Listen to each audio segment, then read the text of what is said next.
It's Richard Lannon back here for Set for Success, where we discuss what you need to do to be successful in business, career, and life.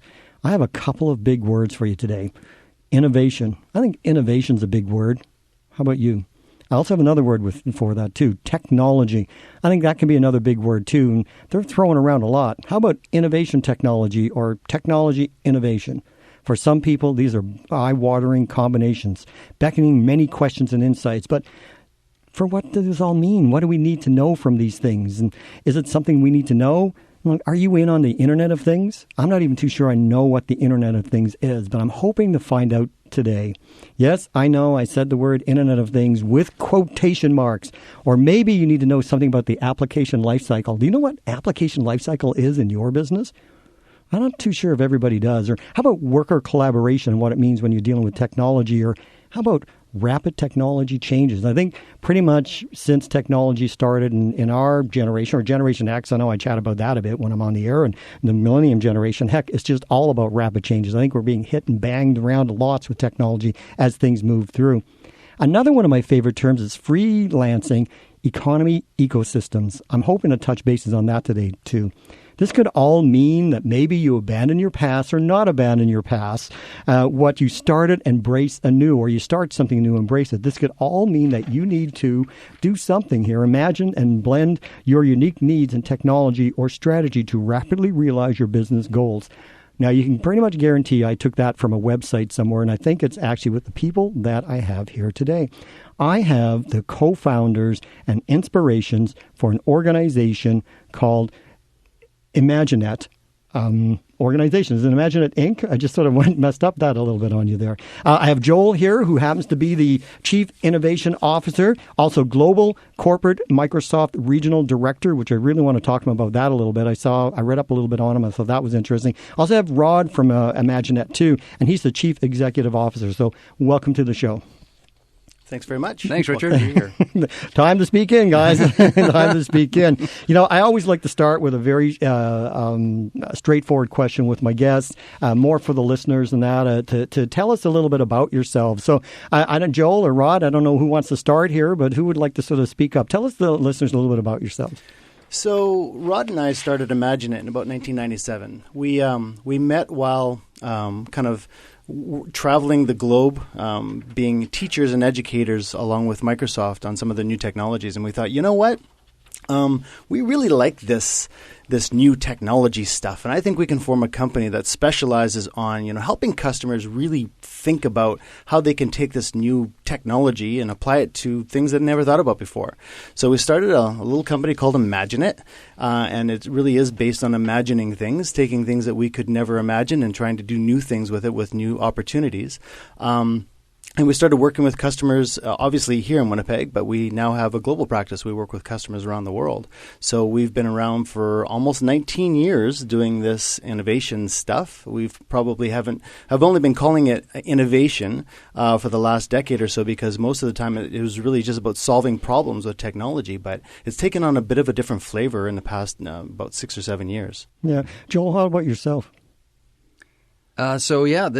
We started off. Rod. Yeah, I got my names backwards. Joel, Rod. All good. I can pretend to be Joel some days, but that's another story. I'm going to sit here and go, you guys both looked at me really weird. So you have to see what's going on here. I got lasers being shot at me right now in the control room.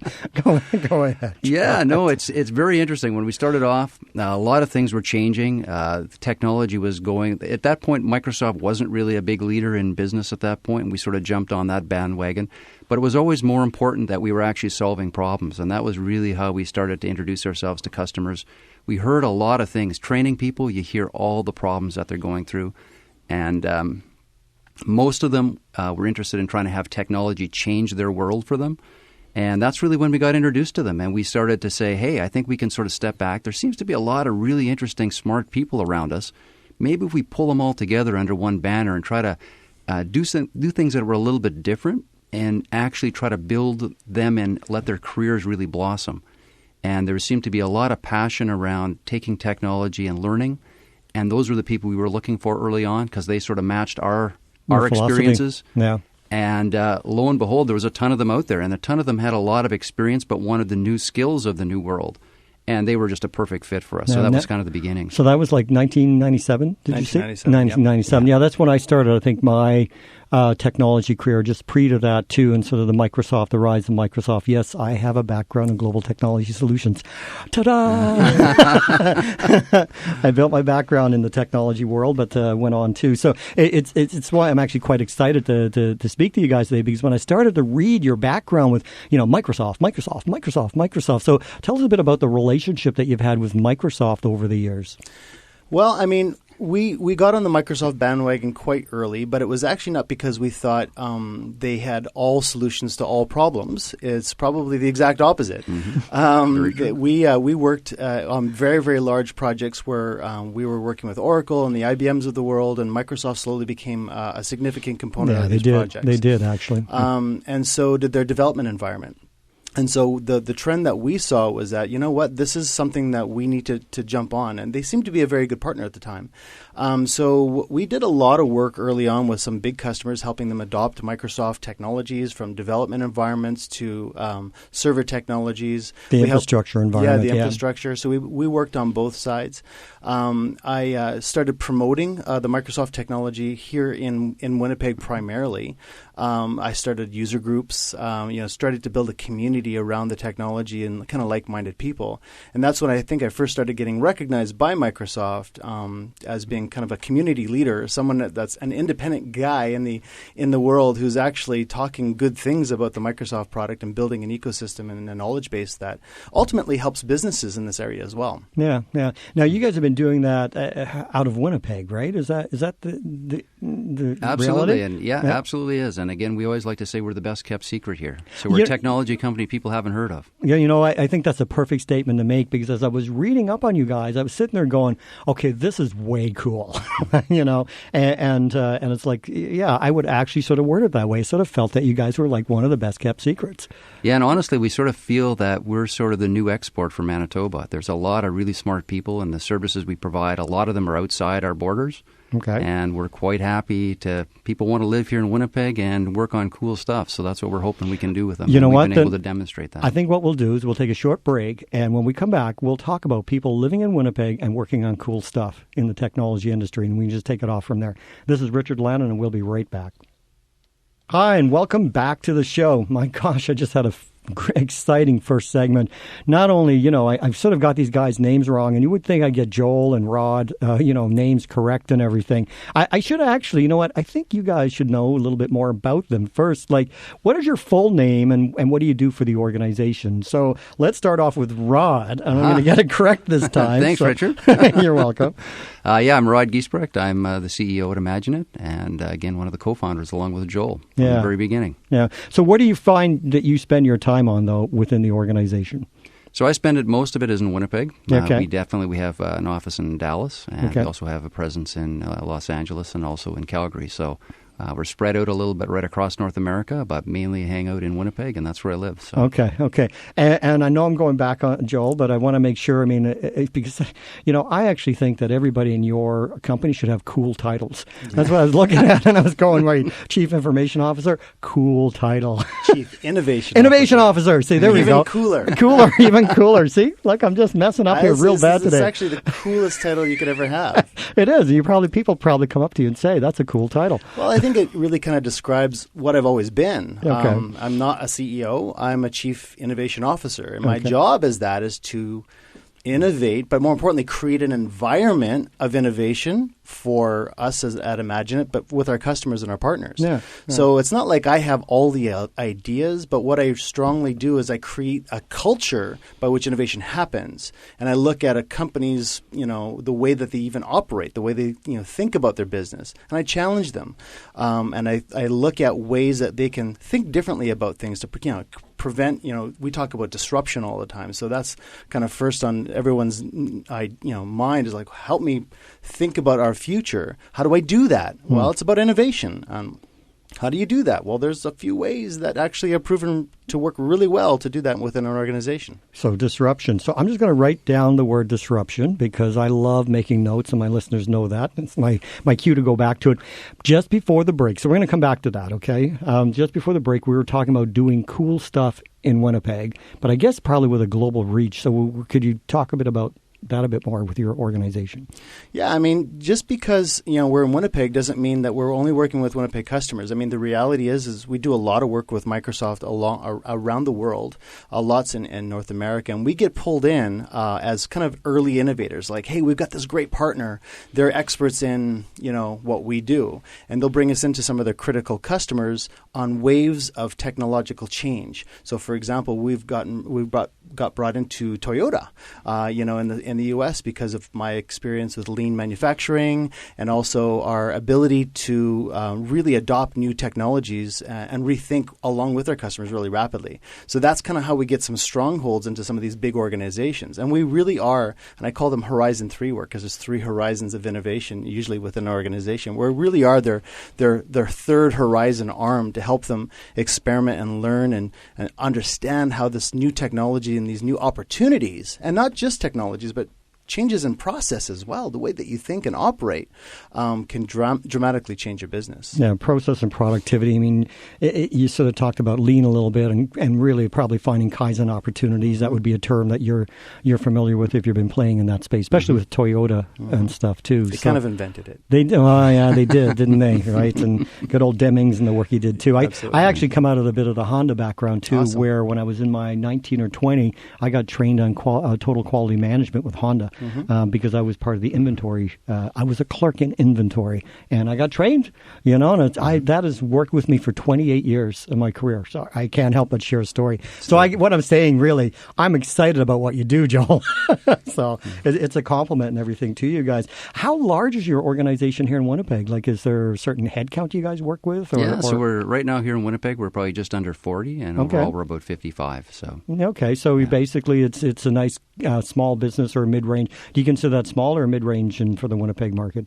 For Winnipeg, I guess it's mid-range, but really it's small when you in the big picture. When you look at the big picture, the global side of things overall. It's interesting. A lot of people, when they meet up with us and we start talking to them and help them innovate, they'll say, "Where are you guys located? Winnipeg?" And they kind of flip back and they can't quite realize that. But again, it's always been, we talk and we're brought into a lot of large companies. Yeah. So it's very interesting that they're always sort of stepping back and saying, "Man, you've made us look at things differently than we ever would have expected." And that's one of the things, that little spark of innovation is where it begins. That, actually, I have to agree, the spark of innovation side of things. But it is interesting that you're queuing off this almost like this culture thing, right? Where you have a city, and Winnipeg's a wonderful city, but yet sometimes people have a difficult time imagining, imagining, pretty good, tying it in, stepping outside the bounds of our own geographic location. So it sounds like you guys have been able to achieve that quite well. And it's kind of interesting that you say that because my grandparents were pioneers. They settled here, and that's kind of the spirit. You come here, you're paving new ground, you're innovating, you're thinking about, how can we, get off a ship and start a life and I don't think that spirit's lost. I think it's just maybe redirected. We're pioneering in different ways now. We're thinking about how can we take what we're doing now and have, take the same level of pioneering spirit and innovation and actually have a bigger reach, not just here in Winnipeg, because we're not isolated by roads and boundaries any longer. We have this thing called the internet, and we can do business around the world real time. Yeah. You know what? Since you mentioned that we have this thing called the internet, and I've been brought up on the internet. I'm fortunate enough that I've ridden every single career wave, so it's all good stuff. But in your write-up, you mentioned the Internet of Things, and I actually stopped, and I didn't have time to Google what is the Internet of Things, so I have to ask it embarrassingly. What's the Internet of Things? Who can answer that? It's when a thing is connected to the internet. Is that really It's it? pretty much it. And that thing has a sensor and it produces data. So Okay. right now I'm wearing an Apple Watch. Yes. And it's an Internet of Things. It's taking my heart rate right now, and it's using that information and communicating with my Fitbit services that are out there as well. And we can take that further in. I like to use Tesla as an example. Okay. A friend of mine has a Tesla, and he got a call from Tesla one morning. He says, "Sir, your Tesla has a flat tire. We're going to come by with a replacement. We'll take it and we'll replace the tire for you and come back." And he's like, "My tire's got a flat?" Tesla knows you've got a flat tire before you do. Yeah. That's an Internet of Things. Okay. Yeah. Okay. I think that's actually a great example. And thank you for defining it. I'm actually, like I said, I was embarrassed to almost ask because, I rode the wave of the ISP, the Internet Service Provider, and all of that stuff. And so to sort of sit there and go, well, what the heck is that? Am I like obsolete now? I don't know what the Internet of Things is? Okay.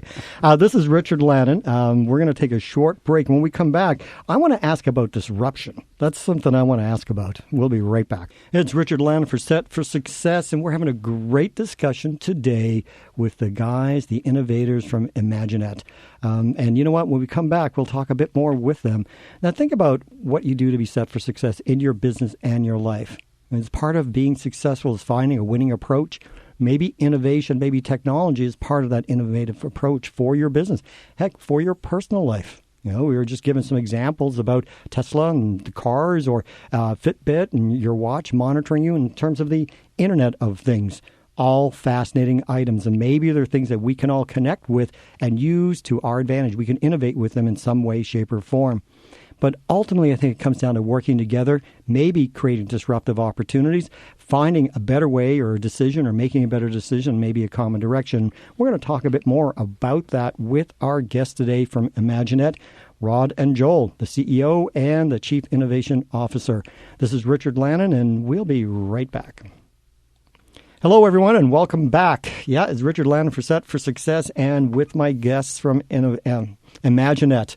I got to watch my little twist my tongue, and especially when I stutter a little bit. Just before break, I said we would come back and we'd talk about disruption. These guys were talking a little bit about, I think it was Rod or Joel, and they were talking a bit about disruption and creating disruption within your business. So what do you mean by disrupting your business? Well, I'll give you an example. The largest taxi company doesn't own any taxis. Okay. Uber. Fair enough. And as a result of a company like Uber and Lyft, one of the longest held taxi cab companies in San Francisco just went bankrupt. Oh, wow. That's disruption, and it happened in 3 years. There was a grocery store in Australia that thought to themselves, we can either be a better grocery store or we can think about our business a little differently. So they decided to do and help their customers do banking. Now they're the largest bank in Australia in a couple of years. And they were a grocery store. They were a grocery store. Okay. That's disruption. Okay. Right? So it's making sure that we are on the edge of change. We're in the fourth industrial revolution right now. We are just on the brink of seeing everything change, just like it's happened 3 other times. And this changes business models completely. And this is to the point where we're seeing long and well-established organizations that have prided themselves on 50 years of establishment being disrupted by a few guys with a laptop on a beach. Yeah. Right? Yeah, providing the same level of services, providing the same quality at even a much cheaper rate than that the company could have ever imagined. That's disruption. Yeah. It's interesting you would say that because now I'm there with you. There's a documentary that's been on lately, probably on Netflix or something, which we would probably say disruption for Netflix. Absolutely. Yes. And they were talking about Blockbuster is no longer around. Blockbuster is no longer around. No, I'm there with you now because in terms of generation, they were talking about which was the most disruptive generation, and it was the Generation X, and that we have sort of the disruptive gene that we like to disrupt things, and we use technology to do it. So I just sort of thought I'd throw that in because I thought it was a very fascinating piece. And they used Amazon as an example. Amazon is really disruptive of a lot of things. And Amazon uses the 3 horizons of innovation. Now you've forced a question. What are the 3 horizons of innovation? Well, essentially, if you're always in an operational mode, you can only be so disruptive. You can be lean. You can cut your operational expenses. You can scale your business. You can use Kaizen to help you be optimized and flow.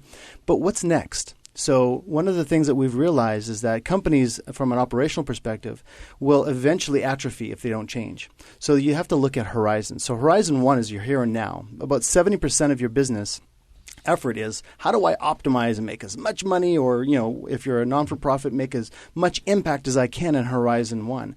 But what's next? That's where Horizon 3 comes in. I'll skip over 2 for a second. I was where's So 2? Horizon 3 is pure experimentation. You don't know. Innovation doesn't happen in a boardroom. It doesn't. Yeah. It happens at the edge of your customers. It happens in your workplace. It happens where people actually do work and produce value.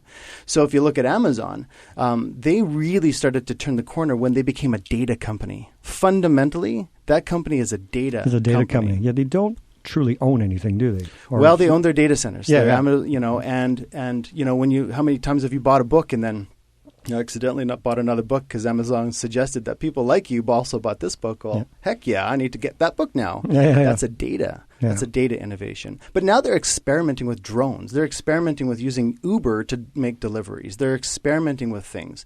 You can't.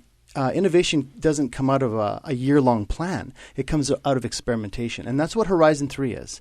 Now, is that sort of a leading edge or almost on the bleeding edge? It could be whatever edge you are at. Okay. Okay. Most of the time, it does not impact operations. It affects a new way of doing business. So Amazon has been good, and we always talk about Amazon because they like to disrupt themselves before anybody else can. Yeah, they're a pretty big player. And so they've invested in tomorrow quite significantly. Now, once you've experimented in Horizon 3, you're going to come up with some good ideas. Horizon 2 is about, can I scale that idea? Can I take it and turn it into a real business model? And guess what? You run more experiments at that point. Yeah. You can't plan. You don't have enough information. So it's about learning. Only when you've graduated from Horizon 2 do you graduate to Horizon 1, where you're I know this is a great idea. I know how to scale it. I know how to get customers. Now I need to optimize and make as much money. So you're working backwards. You're working backwards. Yeah, which is all what true strategic planning is all about. But interesting. Pushing the edge and then pulling back. That's how companies started. Yeah, envisioning, right? They start with an idea. They start with some experiments. And in fact, it's really reflected by something called the customer development model, which is the startup landscape. If you look at the lean startup kind of mindset, that whole concept of experimentation and using raw data to help you understand and learn about innovation, that's the key to that innovation culture and prevention of disruption. Okay, so those are some really good things. Where do you think the opportunity for disruption exists today? Is that a good question to be asking? Like, if we look at our own economy or things, are there things out there that we could be doing to disrupt? So does anything make you angry? If so, that's an opportunity. Okay, that's an interesting philosophy. Right? Go a little bit further with that. Does air travel, make everybody happy when they travel? Yeah. No, there's opportunities. Every time that we find things that could be better, you're going to see furniture that's smart in the future that learns how it's used, and that information, it's called Manufacturing 4.0, is going to feed right back to the manufacturer, and they're going to learn real time to understand, hey, we can take all this data and change how we manufacture furniture, but not only how we manufacture it, but the form and function of it. And it's that tight feedback mechanism. So you're going to see disruption everywhere. Now, it's not just impacting businesses. It's going to be impacting governments. Think about the advent of self-driving cars. No more speeding tickets, right? One would like to think. How does insurance change? Yeah. How do parking lots work? We don't need them anymore because instead of ownership, I have access to self-driving cars. Yeah. Right? It just picks you up and away you go. So things change pretty radically, and it's all changing really fast as well. This is not something that's taking 20 years or 40 years. The rate of change right now is almost exponential. So years ago, I'm gonna put this in. We used to talk when I was with one of the large consulting firms of an internet year, and we knew that an internet year at that point in time was 7 months. So if we could think it up and not have it gone with what we were calling an internet year, 7 months, I suspect that that's changed a lot. It's gotten shorter. It's gotten shorter. Yeah. So that's where I want to come back. I want to talk a little bit about the timeline for innovation, if that's good with you guys. This is Richard Lannon. We're going to take a short break, and we'll be right back.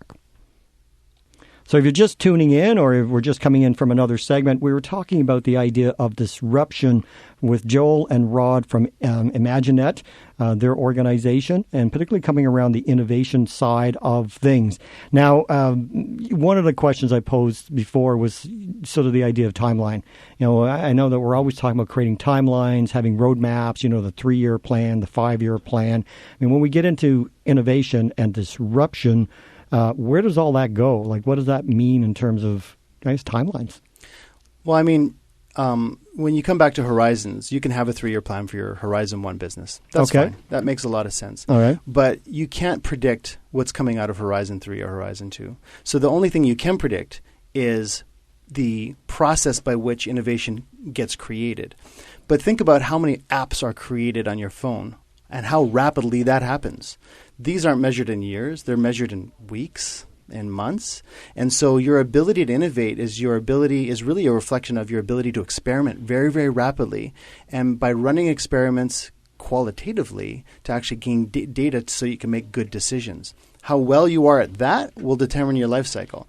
So many organizations get stuck in the planning paralysis. And again, for Horizon 1, that's fine. That's fine. Operationally, you got to move your company forward. You got your core. But to decide upon what's the next thing, what's that next magic, you can't analyze it to death. You have to experiment and measure, and you have to do that really, really rapidly. And the organizations that are seeing investing into that are investing into innovation centers. So they'll actually work with an incubator, for example, and say, hey, we're going to work with 40 startups at the same time to try to solve this one problem. And guess what? We're going to get everybody working on the same thing at the same time, and then we're going to start building kind of, I won't say enterprise, but we're going to start building innovation from these startups. And then eventually it could lead to an acquisition, or it could lead to that startup becoming successful, but it feeds that whole economy that the organizations are looking at. Is there a percentage of your business or a business, or maybe it's your client's business, that should have, like, I'll call it an innovation center?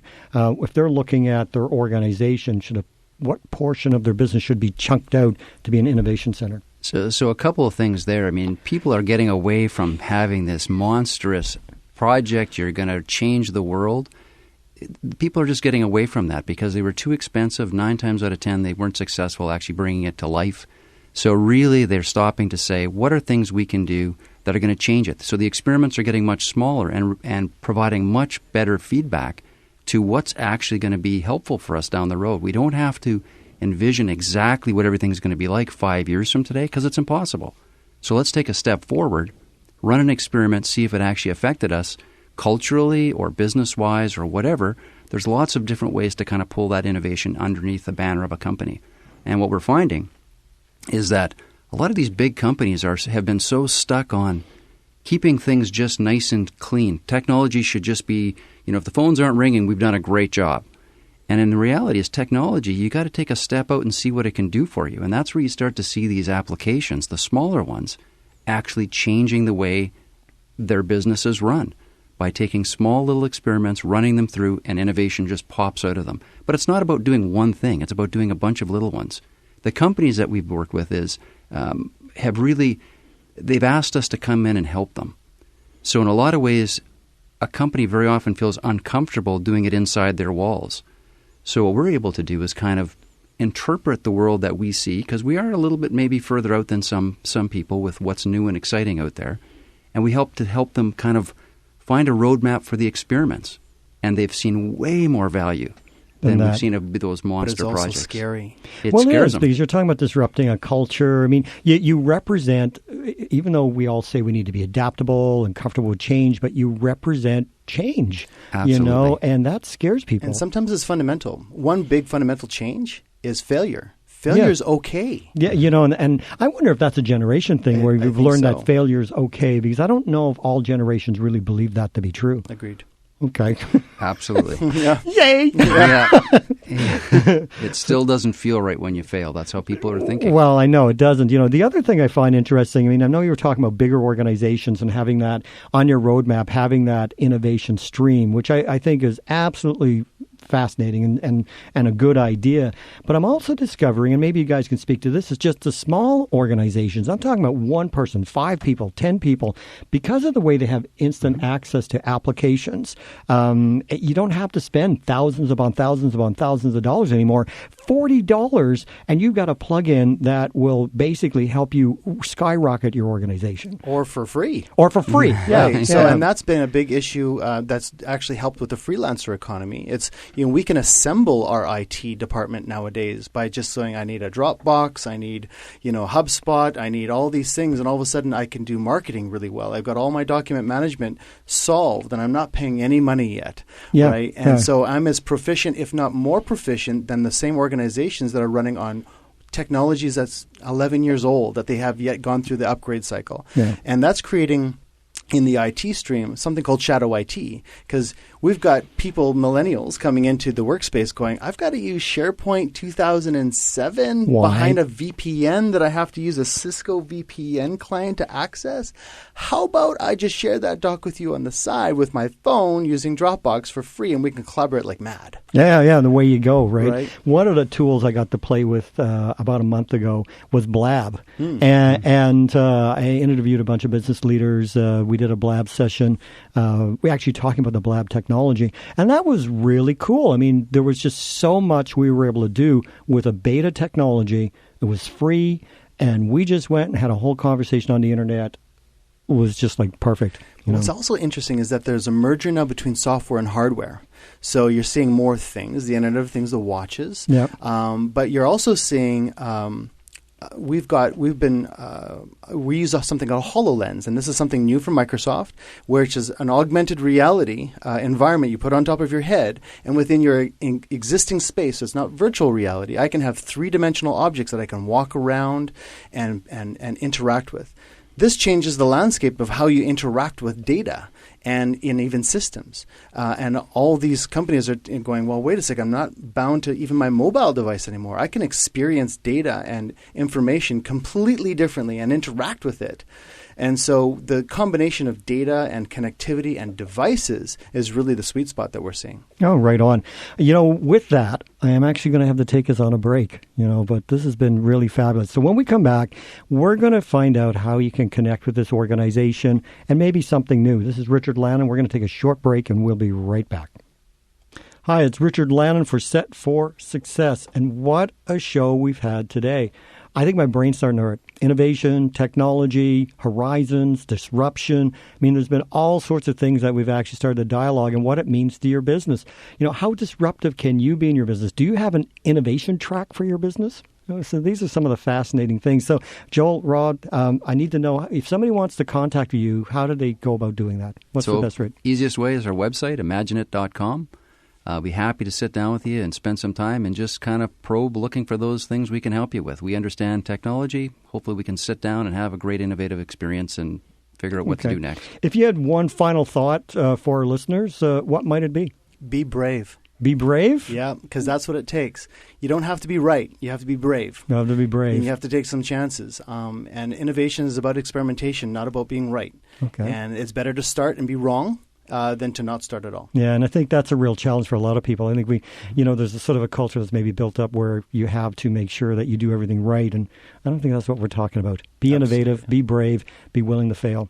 This is Richard Lannon. You've been listening to S.E.T for Success, and now my guests today have been really gracious with me. I mean, I've messed up their names a few times, got them mixed up, but they were good with it. So it's Rod and Joel from Imaginet. Okay, Imaginet. So we just want to make sure that I got that right. If you have any questions for me, any final thoughts, just send me a note at richard@setforsuccess.ca. Be more than happy to chat with you about them. So no matter what you do, be set for success and make your journey count. Make it a great day.